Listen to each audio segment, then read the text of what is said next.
Ce-ai mințit, mă? Totuși ce înseamnă că sunt Oamenii nu te interzic niciodată să fii cu cineva.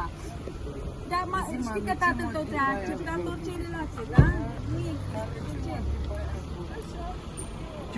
Da, dar îi spuneai, mami, uite, eu vreau să plec de acasă 2 zile, dar trebuia să știi de tine că mami... Nu, la el. Nu am dormit. Mami, am vorbit noi duminică seara de excursie. Liniștește-te că nu se întâmplă nimic.